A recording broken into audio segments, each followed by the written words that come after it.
11 सूत्रीय मांग के समर्थन में राज्यव्यापी एक दिवसीय विशाल धरना प्रदर्शन के कार्यक्रम हमारे नौहट्टा सरपंच संघ के अध्यक्ष श्री राम प्रवेश पासवान जी की अध्यक्षता में रखा गया है।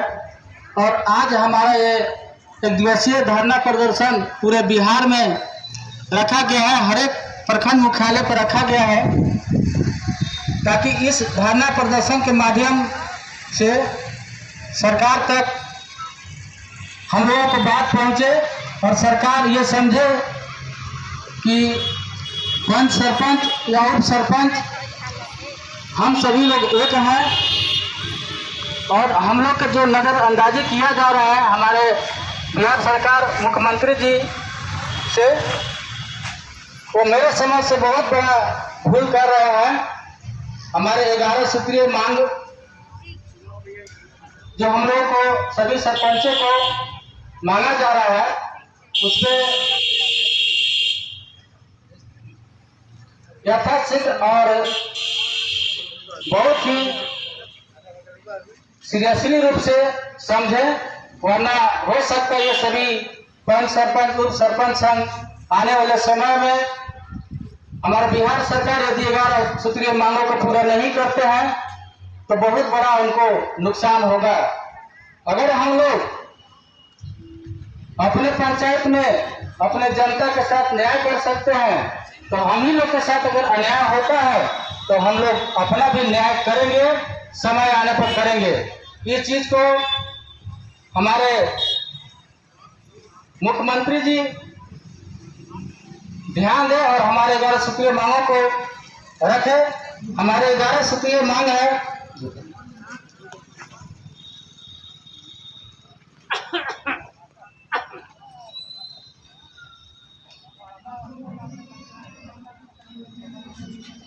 हमारे 11 सूत्रीय मांग में जो है मुख्य बात बता दूं आप लोगों को, एमएलसी का जो चुनाव होता है उसमें मुखिया और वार्ड को वोट देने का अधिकार है, लेकिन मैं पूछता हूं कि सरपंच और पंच को क्यों नहीं? क्या मुखिया से सरपंचों को मत कम मिलता है या उनके साथ में जनता कम है या वोट कम है? क्या वार्डों से पंचों का वोट कम है या जनता उनके समर्थन में कम है? इसलिए सरपंच के साथ तो बिल्कुल ही सौतेला व्यवहार हो रहा है। और अभी एक मामला जो है चर्चा में आया हुआ है कि हमारे पंचायती राज मंत्री श्री मुरारी प्रसाद गौतम जी जो बोले हैं वार्ड और मुखिया के कार्य में सरपंच साहब जो है समीक्षा करेंगे, देख रेख करेंगे, तो इसमें बुराई क्या है? आज कोई भी विकास कार्य होता है तो हमारे जनता ये नहीं समझती है कि मुखिया के काम पे है, चाहे सरपंच के। बहुत सा हमारा ऐसा अनपढ़ या अशिक्षित लोग हैं जो समझ नहीं आता है। तो हम लोग सरपंच हम लोग फील्ड वर्क करते हैं, चाहे हम लोग से मिलने आते हैं तो बताते हैं कि हमारे दरवाजा पर रोड नहीं है, नली नहीं है, मेरा इंदिरा आवास नहीं है, से हम आप लोग को वोट दिए हैं, आप लोग कुछ कर नहीं रहे हैं। तो हम लोग तो जनता के नजर में भी सरकार हम लोग को गिरा रही है, उस जनता को हम लोग क्या जवाब दें?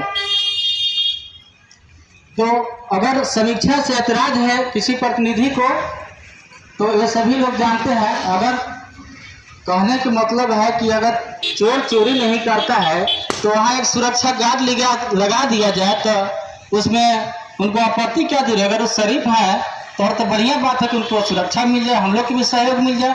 हो सकता है कोई काम नहीं बुझाए या कुछ पूछना चाहना हो, मिलजुल के काम करेंगे तो और तो बहुत बढ़िया काम है कि सरपंच मुखिया पंच वार्ड सभी लोग मिल के विकास कार्य कर रहे हैं, क्योंकि वही जनता सरपंच को ही बनाया है, वही जनता मुखिया को ही बनाया है। तो आशा करते हैं कि हमारे सरपंच मुखिया मिलकर विकास करें और हमारे पंचायती राज जो बनाने का मुख्य उद्देश्य जो था मेरा सरकार का यही था कि पंचायत स्तर पर मुखिया और सरपंचों को चुनाव कर मुख्य रूप से निचला स्तर से धरातल पे विकास किया जा सकता है। तो इसमें फिर ऐतराज किसी को क्यों है? तो कहीं ऐसा तो नहीं है कि समीक्षा और जांच में डर है, कुछ दिल में काला है या वहाँ कोई गलत होता हो? तो उनकी समस्या है, मेरा समस्या नहीं है। हमको किसी के ऊपर टिप्पणी नहीं करना है। वो समझे सरकार की जैसा दिशा निर्देश आएगा वैसा हम लोग पालन करेंगे। और हम लोग भी चाहते हैं कि मुखिया जी वार्ड जी की समीक्षा नहीं, हम चाहते हैं कि हमारे जनता जो है पंचायत के उन लोगों की समस्या और उनको हो रहे विकास कार्य को हम लोग समीक्षा करेंगे। तो जनता हमको बनाया है तो उन लोगों का विकास सही तरीके से हो रहा है कि नहीं हो रहा है, उनके साथ न्याय हो रहा है कि नहीं हो रहा है। अभी एक हमारे बहन बताई कि सरपंचों को फैसला में सरपंच को पता नहीं चलता और मुखिया जी जाकर फैसला कर देते हैं। तो कुछ मामला मेरे नज़र में भी ऐसा आया है कि जा करके मुखिया जी कहीं के फैसला करते हैं अकेले, तो गलत है, क्योंकि पंचायत में न्याय करने फैसला करने का सरकार हमको अधिकार दिया है। और उन लोग क्या करते हैं कि कुछ अपना वोट वगैरह को भी लेकर के सब मामला आता है कि जो नहीं दिया है किसी अपने पक्ष वाला के तरफा फैसला कर किसी को प्रताड़ित करते हैं।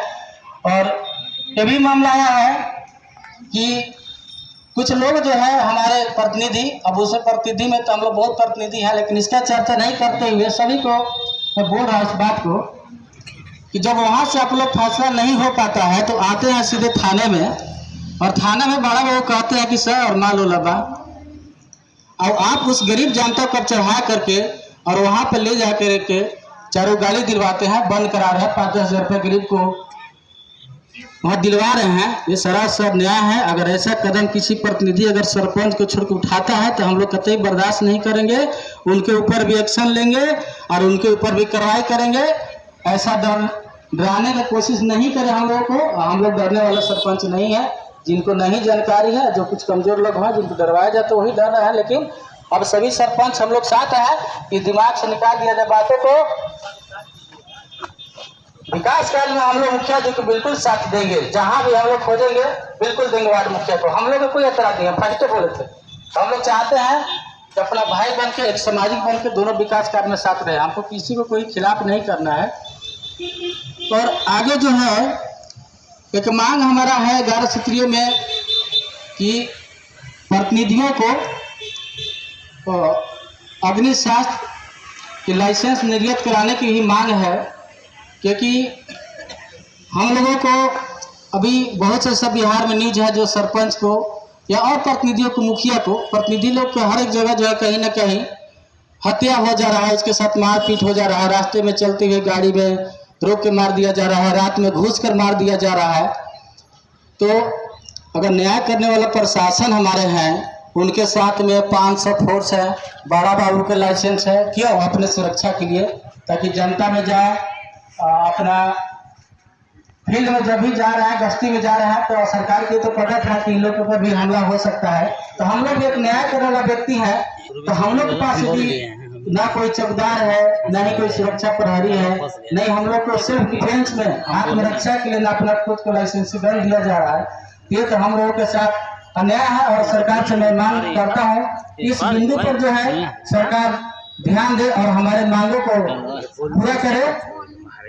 और हमारे ग्राम कचहरी में कुछ सरपंच जो हम लोग फैसला करते हैं तो वहाँ के दोनों पक्षों के बीच कुछ विवाद हो जाते हैं, जिसमें मारा पीटी तक नौबत लग जाता है। और ये भी मामला है कि कहीं कहीं कचहरी में पूरी तरह से मारपीट हुआ है, जिसमें सरपंच, उप सरपंच, पंच भी जख्मी हुए हैं। तो आज इसका कारण क्या है? इसका दोषी कौन है? इसमें कमियां किनका है? कहीं ना कहीं हमारे सरकार की लापरवाही है। जिस तरह से चुनाव आप करा है उस तरह से आप सुरक्षा प्रदान कीजिए। अगर वहाँ पर गार्ड होता, सुरक्षा प्रहरी होता, या आप हमारे थाना अध्यक्ष महोदय से, सरपंच और थाना अध्यक्ष महोदय का तालमेल अच्छा रहता, या आप उनको बताया होता कि नहीं सरपंच अगर कोई भी मुसीबत में हो तो आपको एक फोन, एक सूचना या किसी आवेदन के माध्यम से यदि आपको बुलाया जाता है ग्राम कचहरी में तो आप जाइए, तो हम लोग के भी फैसला करने में ताकत मिलता और हम लोग अपने आप को सुरक्षित समझते। लेकिन ऐसा नहीं हो रहा है, तो हम लोग के साथ ये गलत हो रहा है। इसलिए हम मांग करते हैं कि हमारे ग्राम कचहरी में सुरक्षा गार्ड, चौकीदार एवं समय जिस दिन हम लोग ग्राम कचहरी लगाते हैं तो अगर हमारा पुलिस प्रोटेक्शन सुरक्षा की जरूरत पड़े तो हमको उस फैसला में पुलिस सुरक्षा दिलाया जाए। इसका भी मैं सरकार से मांग करता हूं और हम सभी सरपंच आज बैठे हुए हैं एक दिवसीय धरना प्रदर्शन में। आज लगभग हर एक जिला के प्रखंड में धरना प्रदर्शन दिया गया है और इस माध्यम से मैं सरकार से या पंचायती राज मंत्री से मैं मांग करता हूं कि हमारे 11 सूत्रीय जो है बिल्कुल 100% जायज एवं 100% सही मांगे हैं। आप इनको देखते हुए नज़रअंदाजी नहीं करें, हम लोगों को सौतेला व्यवहार नहीं करें, अन्यथा आने वाले समय में आपके साथ हम लोग बिल्कुल न्याय करेंगे, क्योंकि अंदर दिल से हम लोग बहुत दुखित हैं और जब हम लोगों के साथ अन्याय हो रहा है तो हम लोग अंदर से रोते हैं। तो ऐसा ना कीजिए कि एक दिन हमको आप लोग रुला रहे हैं, तो आने वाले समय पर पूरे बिहार का सरपंच संघ आपको जरूर रुलाएगा और अपने साथ अपना न्याय करेगा और आपके साथ भी आपका न्याय करेगा कि आप हम लोगों के साथ क्या कर रहे हैं। इसी के साथ मैं अपने वाणी को विराम देता हूँ। जय हिंद, जय भारत। ग्राम कचहरी जिंदाबाद जिंदाबाद जिंदाबाद, प्रतिनिधि कर्मी जिंदाबाद जिंदाबाद जिंदाबाद। हमारी मांगे पूरी हो, पूरी हो, पूरी हो, हमारी मांगे पूरी हो। ग्राम कचहरी जिंदाबाद, जिंदाबाद जिंदाबाद, सरपंच संघ जिंदाबाद, सरपंच संघ जिंदाबाद। हमारी मांगे पूरी हो, हमारी मांगे पूरी हो। चलिए इसी के साथ आप सबों को प्रणाम, धन्यवाद, साधुवाद।